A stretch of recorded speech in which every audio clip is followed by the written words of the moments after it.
A paz de Deus a todos, Deus seja louvado. Eu gostaria de citar uma palavra aqui no livro de Gênesis capítulo 12, a respeito do patriarca Abraão. Gênesis capítulo 12, Deus chama Abraão e lhe faz promessa. Ora, o Senhor disse a Abraão: sai-te da tua terra e da tua parentela e da casa de teu pai, para a terra que eu te mostrarei. E farei de ti uma grande nação, e abençoarei e engrandecerei o teu nome, e tu serás uma bênção. E abençoarei os que te abençoarem, e amaldiçoarei os que te amaldiçoarem, e em ti serão benditas todas as famílias da terra. Assim partiu Abraão, como o Senhor lhe tinha dito, e foi Ló com ele. E Abraão era da idade de 75 anos quando saiu de Harã. E tomou Abraão a Sarai, sua mulher, e a Ló, filho de seu irmão, e toda a sua fazenda que haviam adquirido, e as almas que lhe acresceram em Harã, e saíram para irem à terra de Canaã, e vieram à terra de Canaã. E passou Abraão por aquela terra, até o lugar de Siquém, até o carvalho de Moré, e estavam então os cananeus na terra. E apareceu o Senhor a Abraão e disse: a tua semente darei esta terra. E edificou ali um altar ao Senhor que lhe aparecera. E moveu-se dali para a montanha à banda do oriente de Betel, e armou a sua tenda, tendo Betel ao ocidente e Ai ao oriente, e edificou ali um altar ao Senhor, e invocou o nome do Senhor. Depois caminhou Abraão dali, seguindo ainda para a banda do sul. Glória a Deus. Deus faz uma proposta bem interessante para Abraão. Abraão vivia em Ur dos Caldeus, na terra de Harã. Vivia ali com seus pais, vivia com seus irmãos, com a sua parentela. E Deus então aparece a Abraão e fala: olha, Abraão, sai dessa tua terra, do meio da tua parentela, sai de dentro da tua casa, da casa do teu pai, e vai para a terra que eu te mostrarei, uma terra que mana leite e que mana mel, uma terra que eu abençoarei, e que será bendita em ti. E desta terra a tua semente se espalhará sobre a face da terra, e eu te abençoarei, e os que te abençoarem serão abençoados, e os que te amaldiçoarem também serão amaldiçoados, porque eu serei contigo em todos os teus caminhos, para onde tu fores, eu estarei contigo, para onde você colocar a planta dos teus pés. Então Deus ele faz ali uma promessa ambiciosa para Abraão, Abraão era um homem que tinha muita fé, e Abraão, acredito eu, que ele não pensou duas vezes antes de obedecer a palavra de Deus, eu acredito que ele deve ter buscado algumas confirmações, como algumas pessoas, quando ouvem a palavra de Deus por intermédio de outras pessoas, eu vou buscar confirmação para saber se é de Deus mesmo. É lícito que isso aconteça, mas Deus se agrada de quem tem fé. E Abraão tinha isso. Abraão tinha a fé, daquilo que ele estava fazendo, daquilo que ele ouviu de Deus, porque foi ele que ouviu. Ele não ouviu de terceiro, ele ouviu de Deus. A palavra diz que Deus apareceu para Abraão quando ele chegou na terra de Canaã, que ele começou a peregrinar. Ali ele levantou um altar em nome do Senhor, e Deus apareceu para ele ali, e confirmou as bênçãos que havia feito para ele, as promessas que havia feito para ele, Então Deus ele confirmou a Abraão tudo aquilo que ele tinha dito antes de Abraão sair, da sua terra, do meio da sua parentela, né, da casa do pai dele. Então Deus, ele foi fiel na sua palavra. Depois de Abraão veio Isaac, depois de Isaac veio Jacó, e depois de Jacó veio os filhos de Jacó, aonde nasceu a nação de Israel. Nasceu uma nação chamada Israel, né? E essa nação, ela existe até os dias de hoje, né? É tido como, né, os verdadeiros, os herdeiros, né?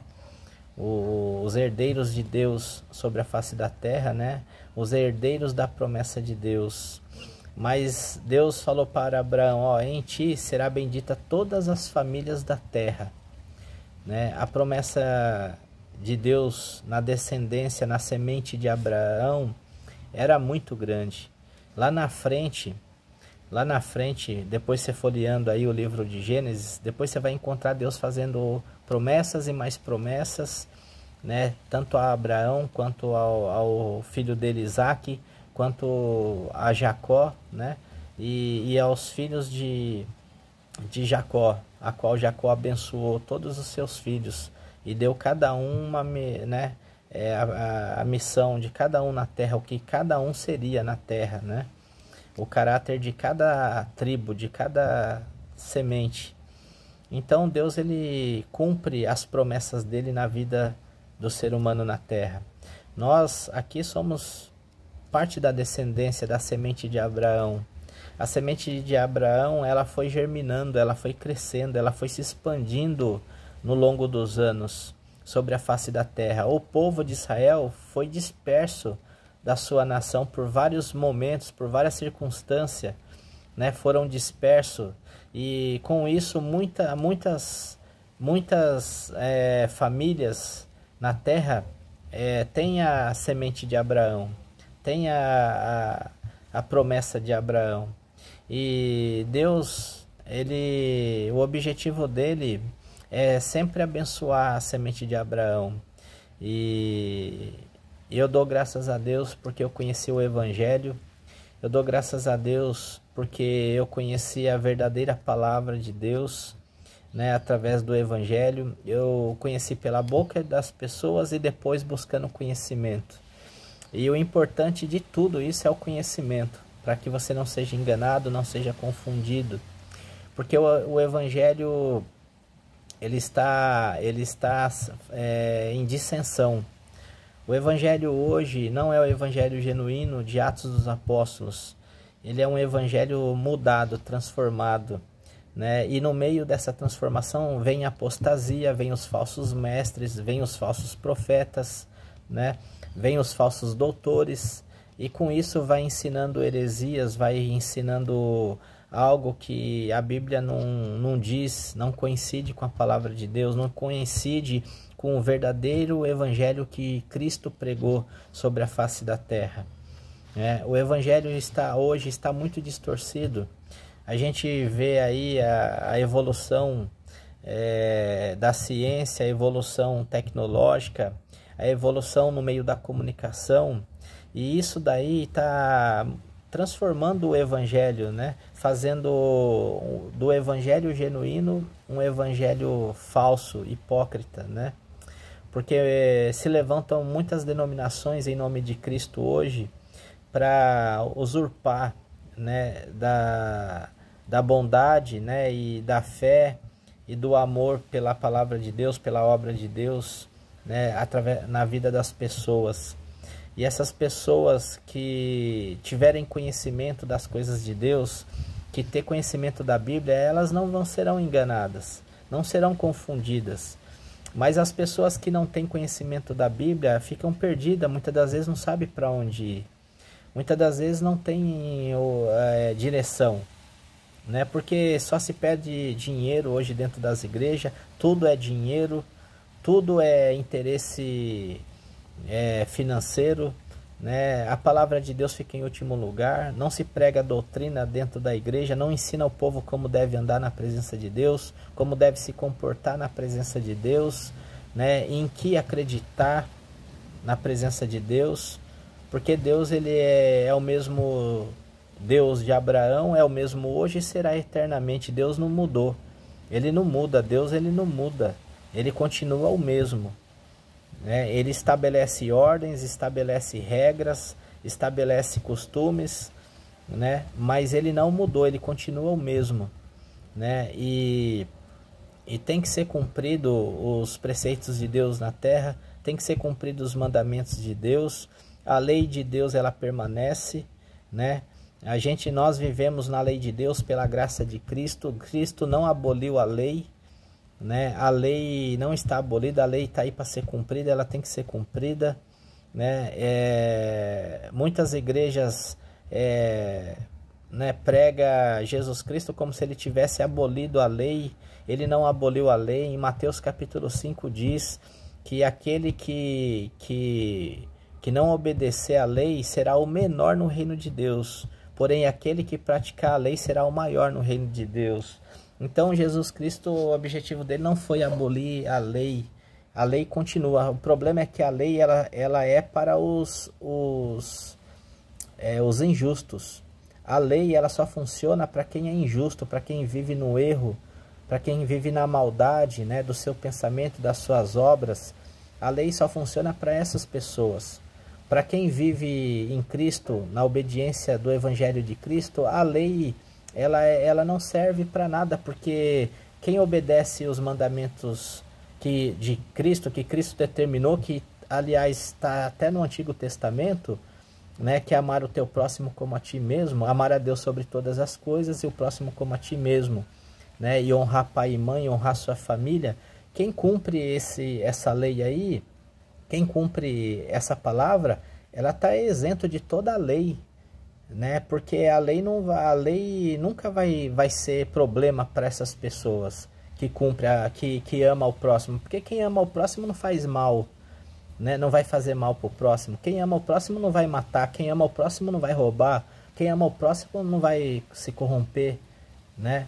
Quem ama o próximo não vai ofender, não vai querer, né, fazer coisas erradas que venha magoar o seu próximo.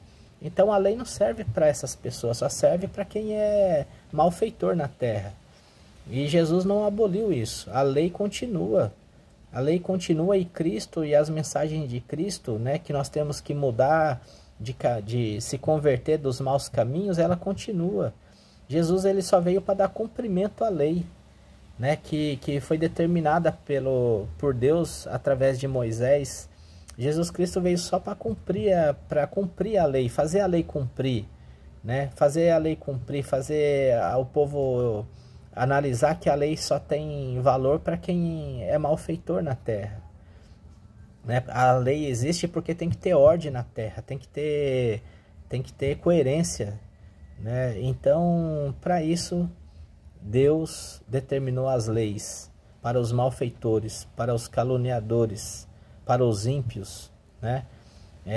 Para ele receber tanto a justiça da terra como a de Deus, né? No dia final, no juízo final. Então, para quem não anda erradamente, para quem anda na retidão, no conserto, para quem reconhece as suas falhas, se humilha diante de Deus, reconhece o seu erro, pede perdão, Deus ele está aí para ajudar essas pessoas, né? E o povo de Israel estava indo por um caminho muito estreito, né? Colocando um fardo muito pesado sobre as costas do seu povo, que eles nem com o dedo queriam mover.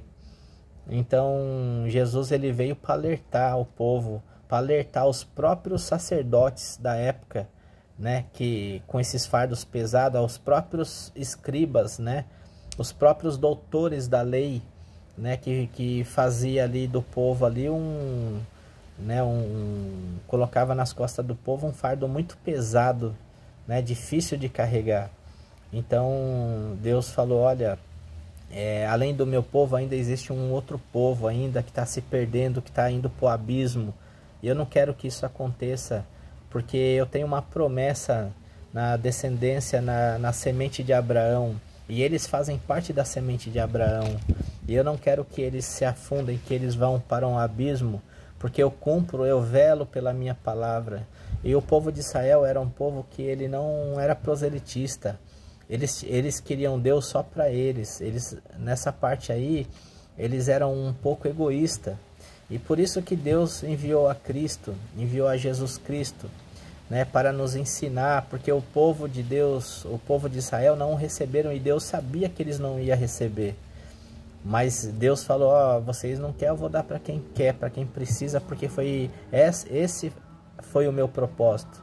Levantar um reino poderoso sobre a face da terra para engrandecer o meu nome e mostrar quem sou eu e o que eu faço, o que eu sou, que eu não sou o que as pessoas pensam, o que as pessoas imaginam, pela sua própria consciência, pela sua própria cabeça, né? Em mim há regras, há preceitos, há estatutos para ser cumprido e tem que ser cumprido, né? Em mim há organização, há coerência, e eu preciso ensinar esse povo a caminhar na terra para que eles não venham se perder e que a terra venha se progredir, venha evoluir, né? E que a minha presença, a minha misericórdia, né? O meu amor venha permanecer na terra por longos dias, até que se cumpra, até que se consuma todo o meu propósito diante da humanidade, porque o meu objetivo é salvar, não é condenar.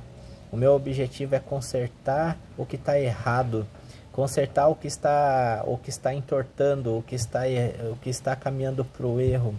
Então Deus, ele é um Deus de transformação, de cura, de libertação, é um Deus de amor, um Deus de misericórdia.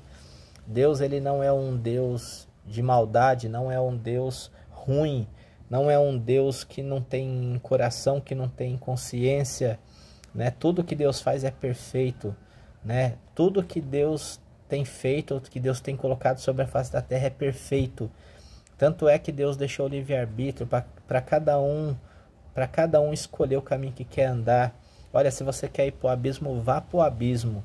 Se você quer desviar do abismo, tá aqui o meu filho amado Jesus, né, que tem palavra de vida eterna, que tem palavra de conserto, que tem palavra de cura, de libertação, de transformação, né? E tudo isso para a glória do meu nome, diz o Senhor. Então, tudo que Deus faz é para honra e glória e louvor do seu nome, né? Deus dá honra ao servo dele na terra, dá honra. Deus dá honra, Deus levanta reinos sobre a terra para reinar, para o nome dele ser glorificado, né? Para que a humanidade conheça a verdade, conheça a justiça, a retidão de Deus, né? Conheça a grandeza de Deus sobre a face da terra, sobre a sua criação. O ser humano não pode andar na idolatria, o ser humano não pode andar na corrupção da vida, o ser humano não pode andar na soberba da vida. O ser humano tem que andar conforme Deus determinou que venha andar, e para isso tem que ter conhecimento da Bíblia. Para isso precisa buscar conhecimento da Bíblia, precisa entender a Bíblia, precisa ser curado, ser liberto, ser transformado. Deus ama a sua criação, Deus abomina os pecados, as más obras, né? Sobre essas aí virá o juízo de Deus, né? E Cristo está na nossa vida aí para nos guiar na terra, como devemos andar, como devemos nos comportar na presença de Deus, com coração sincero, com humildade no coração, né? Adorando somente o Criador, né? Adorando somente a Deus, né? Acreditando nos ensinamentos de Cristo, no que Cristo deixou, guardar no nosso coração todos os ensinamentos de Cristo, que Cristo deixou para o conserto, para a cura, para a libertação, para a conversão do malfeitor na terra. Então, para isso que Deus enviou a Cristo, para cumprir essa árdua missão, aleluia, na nossa vida, e nós somos gratos por isso. Eu sou grato por isso. Eu agradeço a Deus a cada dia da minha vida, porque eu vivia num mundo de incerteza, no mundo de idolatria, no mundo da ignorância, no mundo da incoerência, e Deus transformou a minha vida e me colocou, me tirou de um lago horrível, de um charco de lodo, firmou os meus pés sobre uma rocha e me fez entender a vontade de Deus. E hoje eu estou aqui em nome de Jesus Cristo, agradecendo a Deus por tudo. Louvo a Deus a cada culto que eu vou, adorar ao Senhor de todo o coração, mesmo sabendo que eu sou um homem falho. Deus, ele me recebe, ele fala comigo, a cada culto ele faz promessas na minha vida, e as promessas dele vêm se cumprindo na minha vida a cada dia, né? Eu busco a Deus por mim, pela minha família, pela minha parentela, né? Pela casa dos meus pais, e Deus, a palavra de Deus há de se cumprir na vida dos meus irmãos que ainda não conhecem essa graça em Cristo, né? Que está preso em outras religiões, né? Da qual não traz salvação, não traz um conserto diante dos olhos de Deus, porque não há repreensão, não há doutrina naquele lugar, né? Não existe transformação, né, de alma. Então Deus há de resgatar, Deus há de curar, Deus há de libertar, Deus há de abrir as cadeias espirituais, de quebrar os cadeados espirituais, porque eu creio nisso. Eu creio nisso porque Deus já vem fazendo isso, né? E isso daí só vai aumentando a minha fé a cada dia, né? E Deus vai mostrando que Ele é na minha vida e na vida de todo o povo dele na terra. Deus, ele não faz acepção de pessoas. Deus, ele cura, ele liberta, ele transforma. No nome de Jesus Cristo, nós acreditamos nisso, nós cremos nisso, e a nossa fé é firme em Deus, né? A nossa fé, ela é constante nas promessas de Deus, nos propósitos de Deus, assim como Deus fez com Abraão, Deus faz com nós na terra. Deus quer que a humanidade caminhe para um caminho de justiça, de retidão, né? De amor, de fé e perseverança, acreditando no único Deus, porque não há Deus como nosso Deus. Nunca houve, nunca haverá e não existe até hoje, no presente não existe Deus como nosso Deus Criador. Só Ele é digno de honra, de glória e de louvor, e que o nome do Senhor seja eternamente louvado. Deus seja louvado, que Deus abençoe a todos no nome de Jesus Cristo.